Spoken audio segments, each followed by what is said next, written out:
Film शुरू होती है और हम कॉनर नाम के एक छोटे लड़के को देखते हैं जो अपने घर में आराम से सो रहा होता है। पर तभी उसे एहसास हुआ कि मेरे घर के बाहर एक बहुत बड़ा पेड़ है जिसके उस तरफ एक चर्च है। अचानक जोरदार हवाएं चलना शुरू हो गई। चर्च में दरारें पड़ने लगी, वो टूटने लगता है और देखते ही देखते जमीन में धंसने लगा। चर्च के पास एक औरत खड़ी थी जो उसके साथ ही नीचे जाने लगी। कॉनर ने उसका हाथ पकड़ लिया और उसे बचाने की कोशिश कर रहा था। साथ साथ वो रो भी रहा होता है, पर कॉनर उन्हें बचा नहीं पाता और वो नीचे गिर जाती है। अब अचानक घबरा कर उसकी आंख खुल गई, यानी वो बस सपना देख रहा था। पर कॉनर को यकीन नहीं आ रहा था कि ये सपना देखा मैंने, क्योंकि वो बिल्कुल सच लग रहा था। अब सुबह हो गई थी। कॉनर उठता है और स्कूल जाने के लिए तैयार होता है। हमें पता चला कि वो अपनी बीमार माँ के साथ रहता है जिनकी हालत बहुत खराब है, इसलिए कॉनर को ही घर के सारे काम करने पड़ते हैं। जिसके बाद वो स्कूल चला गया। अब स्कूल में एक बुली लड़का था जो अक्सर कॉनर को परेशान किया करता था, पर वो बेचारा हमेशा की तरह आज भी उसे नजरअंदाज करके घर आ जाता। शाम को कॉनर अपनी माँ के साथ टाइम गुजार रहा होता है और ये उसके दादा के प्रोजेक्टर पर पुरानी मूवी देखने लगते हैं जिसमें कोई इंसान एक टावर से नीचे गिर रहा है। ये देख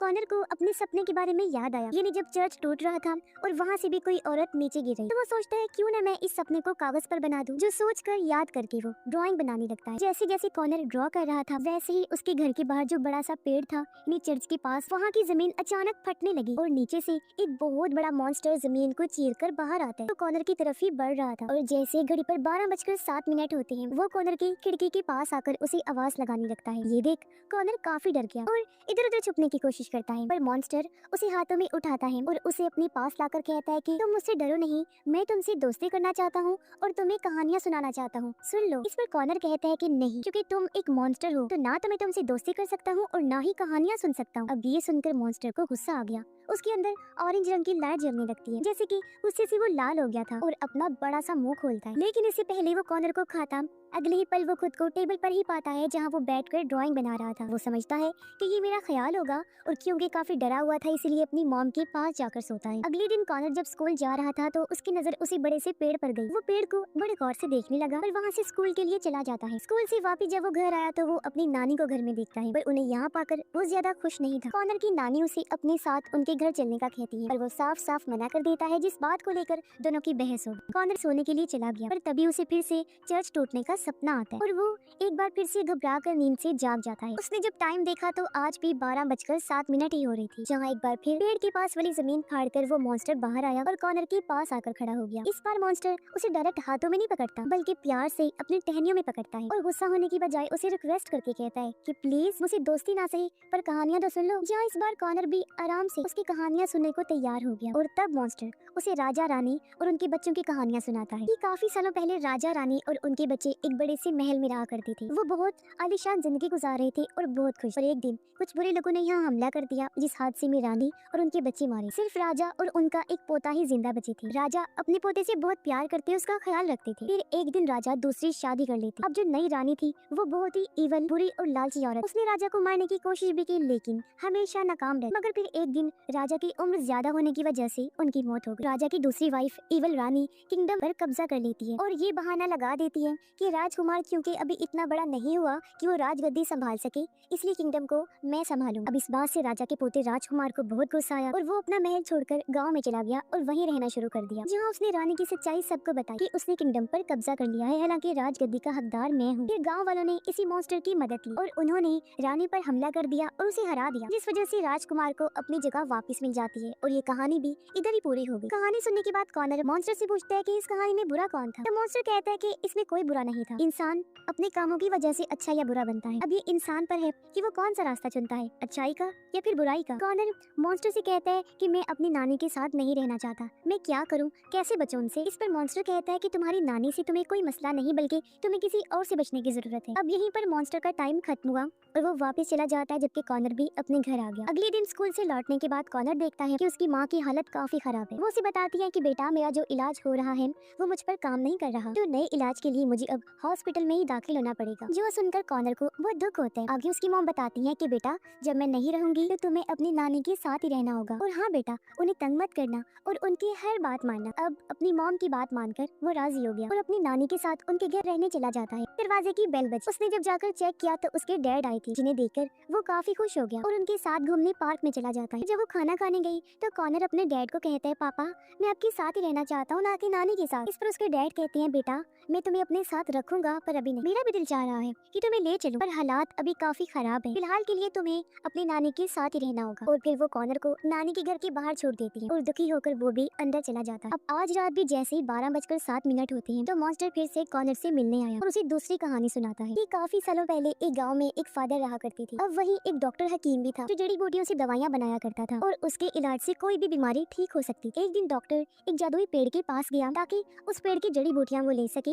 दवाई बनाने के लिए, पर फादर भी वहाँ आते हैं और उसे कोई भी चीज पेड़ से लेने से मना कर देती है, जिस वजह से डॉक्टर को ऐसे खाली हाथ वापस लौटना पड़ता है। पर एक दिन फादर की दो बेटियां बहुत ज्यादा बीमार हो गई और उन पर किसी भी इलाज का कोई असर नहीं हो रहा था। इसलिए फादर उसे डॉक्टर के पास गए और उसे काफी गिड़गिड़ा कर कहते हैं कि प्लीज मेरी मदद करो, उसी पेड़ से दवाई बनाकर मेरे बच्चों को दो ताकि उनकी बीमारी भी ठीक हो सके जो किसी इलाज से नहीं हो रही। पर डॉक्टर फादर को मना कर देते हैं कि सॉरी, इसमें मैं आपकी मदद नहीं कर सकता क्योंकि फादर की वजह से कई सारे लोगों की मौत हुई। और फिर हम देखते हैं कि यही मॉन्स्टर उस फादर का पूरा घर तोड़ रहा होता है। साथ में खड़ा कॉनर भी ये देखकर उस घर को तोड़ने लगता है, पर अगले ही पल वो खुद को घर में पाता है और देखता है कि गुस्से में उसने फादर का घर नहीं तोड़ा बल्कि अपने नाना और नानी का सारा सामान ही तोड़ दिया है। अब कुछ टाइम के बाद नानी घर आई, वो भी कॉनर की ये हरकत देख लेती है। वो हैरान तो होती है पर उस पर ना गुस्सा करती है और ना ही सजा देती है क्योंकि उन्हें भी इस बात का एहसास था कि कॉनर एक बहुत ही मुश्किल टाइम से गुजर रहा है, जहाँ उसे पता है कि मेरी माँ को जानलेवा बीमारी है और वो ज्यादा टाइम तक जिंदा नहीं रहने वाली, उसे छोड़कर हमेशा के लिए चली जाएंगी। अब अगले दिन कॉनर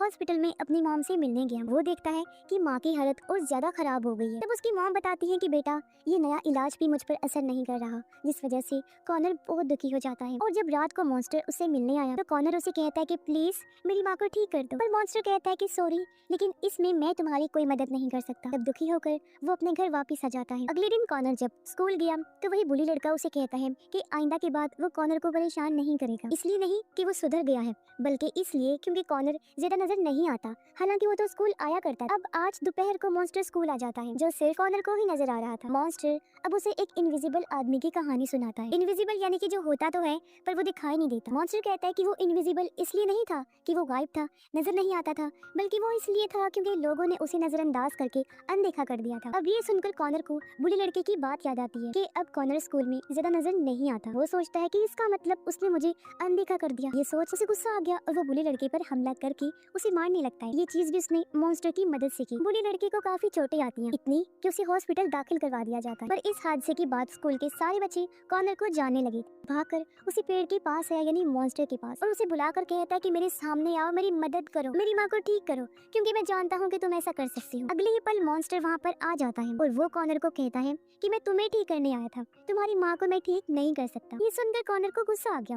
मॉन्स्टर उसे कहता है कि ये सब जो मैं कर रहा हूँ तुम्हारे लिए जरूरी है और मैं कोई भी ऐसी चीज नहीं कर सकता जिससे तुम्हारी माँ ठीक हो सके। अब कॉनर जोर से चीखने और चिल्लाने लगता है। तब मॉन्स्टर उसके सामने उसके सपने को लाकर दिखाता है, यानी कि तेज हवाएं चलने लगी और देखते ही देखते चर्च टूटकर नीचे धंसने लगता है। अब चर्च के पास जो औरत खड़ी थी जो फिसलकर गिरने लगती है वो कॉनर की मॉम ही थी। कॉनर उन्हें बचाने के लिए भागा, उनका हाथ पकड़ लेता है, ऊपर खींचने की कोशिश करता है मगर बच नहीं पाता क्योंकि तभी उसकी मॉम फिसलने की वजह से मारी जाती। ये देखकर कॉनर दुखी तो हुआ पर काफी हैरान भी रह जाता है। तभी उसके पास मॉन्स्टर आया और कहता है कॉनर अब अगली कहानी तुम सुनाओ। अब पहले तो कॉनर कुछ नहीं बोलता, चुप रहता है, पर जब मॉन्स्टर उस पर गुस्सा करने लगा तो वो अपनी कहानी सुनाने लगता है। वो बताता है कि मैंने हमेशा अपनी माँ को दर्द में देखा है, मैं उनसे बहुत प्यार करता हूँ तो उनकी तकलीफ मुझसे देखी नहीं जाती। मैं हमेशा गौर से दुआ करता था कि वो मेरी माँ के दर्द को कम कर दे और मुझे उम्मीद थी कि वो ठीक हो जाएंगे। अब मॉन्स्टर उसे कहता है पर तुम्हें अपनी माँ की ऐसी हालत को कबूल करना होगा। कॉनर कहता है कि नहीं कर सकता क्योंकि हर एक सपने में मैं अपनी माँ को बचाने की कोशिश करता हूँ, साथ ही उनकी बीमारी ठीक होने का मुझे बहुत यकीन भी होता है। ये सुनकर मॉन्स्टर कहता है पर ये तुम्हारा पूरा सच नहीं है, तुम भले ही अपनी माँ के लिए दुआएं करते हो, उन्हें बचाने की कोशिश करते हो, पर कहीं ना कहीं तुम भी अपनी माँ की ऐसी हालत देखकर थक गई हो, तुम उनका ख्याल रखते रखते तंग आ चुकी हो, इसलिए अक्सर उन पर गुस्सा भी करती हो और तुम ये तो चाहती हो कि उनका दर्द ठीक हो जाए, पर ऐसे नहीं कि वो जिंदा रहे बल्कि ऐसे कि वो गॉड के पास चली जाए क्योंकि तुम अकेले उनका ख्याल नहीं रख सकते। जब रोते हुए कॉनर भी इस बात पर एग्री करता है कि हाँ ऐसा ही है, तुम ठीक कह रही हो, ऐसा मैंने कई बार सोचा है पर हकीकत में मैंने ऐसा करने का कभी नहीं चाहा। तो मॉन्स्टर कहता है कि तुम्हें अब इस कड़वे सच को अपनाना होगा, तुम बार बार उन्हें रोक रही हो और अब तुम्हें उन्हें जाने देना है, तुम ऐसा करते हो तभी तो तुम्हारी हालत ऐसी है। जिसके बाद हमें उन तीनों कहानियों का मतलब पता चलता है। पहली कहानी में राजकुमार बुरा होकर भी अच्छा राजा बनता है और अपने लोगों का बहुत ख्याल रखता है। दूसरी कहानी में डॉक्टर हालांकि लालची था लेकिन वो लोगों की मदद करता था और फादर की निस्बत काफी अच्छा इंसान था। और तीसरी कहानी में इनविजिबल मैन सबको अपने होने का एहसास दिलाकर भी अकेला था। तो कहीं ना कहीं तीनों कहानियां भी कॉनर से जुड़ी हुई थी। फिर मॉन्स्टर कॉनर को कहता है कि अब तक तुम सच्चाई से भाग रही थी, पर सारी बात समझाने के बाद अब फर्क इस बात से पड़ता है कि तुम सच्चाई को कितनी जल्दी कबूल कबूल करती हूँ। अब इन सारी बातों से कॉनर भी काफी परेशान हो जाता है, इसलिए रात के टाइम वो वहीं सो जाता है। रात को नानी उसे ढूंढते हुए पेड़ के पास आ गई। उसे वहाँ सोया हुआ पाकर वो कॉनर को जगाती है और उसे लेकर हॉस्पिटल जाती है, जहाँ इन दोनों के बीच का रिश्ता भी अच्छा होने लगता है। कॉनर अपनी नानी के साथ घुलने मिलने लगा था। फिर जब ये हॉस्पिटल पहुंचे तो कॉनर अपनी माँ को आखिरी बार मिलता है, उन्हें अच्छे से गुड बाय कहता है, जिसके बाद वो इस दुनिया को छोड़ के चली जाती है। फिर काफी दिन के बाद जब चीजें नॉर्मल हुई तो उसकी नानी कॉनर को उसकी मॉम का पुराना कमरा दिखाती है, जो अब उन्होंने कॉनर के लिए रेडी करवा दिया था। वो जब कमरे में गया तो उसे अपनी माँ की पुरानी डायरी मिलती है, जिसमें उन तीनों कहानियों की ड्राइंग बनी हुई थी, और तो और उसकी माँ ने इस मॉन्स्टर की ड्राइंग भी बनाई हुई। यानी जब वो छोटी बच्ची थी तो उन्हें भी ये मॉन्स्टर दिखाई दिया करता था और वो उसके कंधे पर बैठी होती। अब यहाँ से हमें पता चलता है कि पूरी मूवी में कॉनर को जो मॉन्स्टर दिखाई दिया करता था वो बस उसकी इमेजिनेशंस थी, यानी उसका ख्याल, जो सिर्फ कॉनर के दिमाग में ही चला करता था और किसी को भी दिखाई नहीं दिया करता था, क्योंकि असली दुनिया में वो था ही नहीं। और वो मॉन्स्टर उसकी इमेजिनेशंस में आकर उसे उसकी माँ की मौत के बारे में समझाने की कोशिश कर रहा था, ताकि वो कड़वे सच को जल्दी कबूल कर पाए कि उसकी मॉम उसे हमेशा के लिए छोड़ के जाने वाली है। इसीलिए तो मॉन्स्टर उसे कह रहा था कि मैं तुम्हें ठीक करने आया हूँ, क्योंकि कॉनर इस बात को कभी सोच नहीं सकता था कि मेरी माँ मुझसे दूर जा सकती। वो तो बस थक जाने की वजह से सोचता था कि मेरी माँ का दर्द दूर हो जाए, पर मॉन्स्टर उसे उसकी माँ के ख्याल और सपने दिखाकर हकीकत का सामना करने के काबिल बना रहा था। अब उसकी माँ तो इस दुनिया से जा चुकी थी, पर कॉनर को इस बात की शर्मिंदगी थी कि मैं ऐसा क्यों सोचता था कि मेरी माँ गॉड को प्यारी हो जाए, क्यों मैं उनका ख्याल रख के थक गया था। पर मॉन्स्टर उसे समझाता है कि ये तो हर इंसान की ही ख्वाहिश होती है कि उसका दर्द खत्म हो जाए, तो तुम्हें इस बारे में शर्मिंदा होना नहीं चाहिए। ये फिल्म इधर ही खत्म।